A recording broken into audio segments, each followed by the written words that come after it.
Good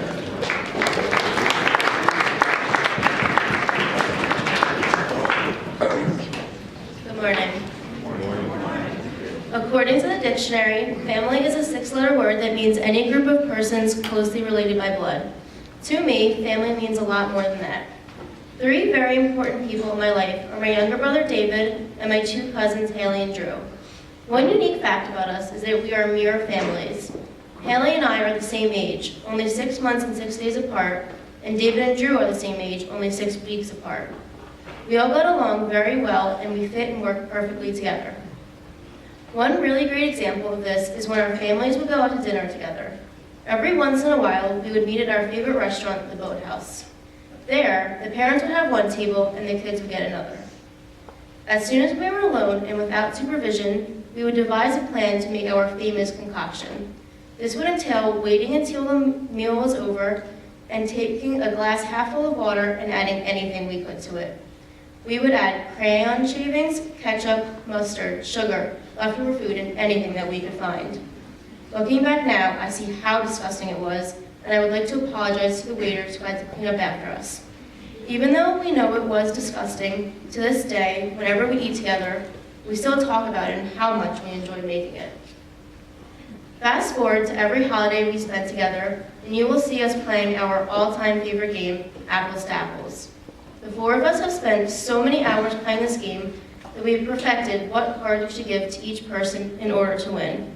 For example, we always know to give Drew the food cards because for some reason he will always pick the food card. We also discovered that David loves to pick the funny cards. He will always choose the ones that don't make sense just because he thinks it is funny or stupid. Personally, I will choose cards that make sense. Obviously, lifeguard goes well with hot. We have shared so many laughs over Apples to Apples, and it is truly my favorite game to play with them. However, sometimes our games can turn very competitive. A couple of summers ago, when we were at the beach, the four kids decided to play some mini golf. When we got there, we decided to make a bet. If the girls could beat the boys, we would put makeup on them, and if the boys beat the girls, we would have to wear some ridiculous clothing. The stakes were very high. I was a scorekeeper, and it was close the entire time. We were nearing the end, and we were all getting nervous. We went on to the last hole, and we saw that it was the hardest hole ever. We had to get the ball up the ramp, through the cave, and past the swinging bowling pins. It seemed impossible. At this point, I knew that I wasn't playing so well, as mini golf is not my sport, but I still had faith.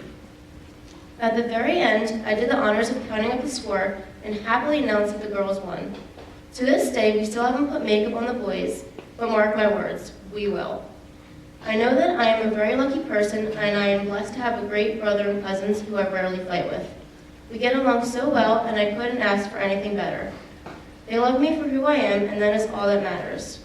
So my advice to you is to find the good in your family members and cherish every moment you spend with them. While you might not connect over a glass full of ketchup, crayon, and food, you might find joy in a highly competitive game of mini golf. When you are with the people you love, any activity can be entertaining.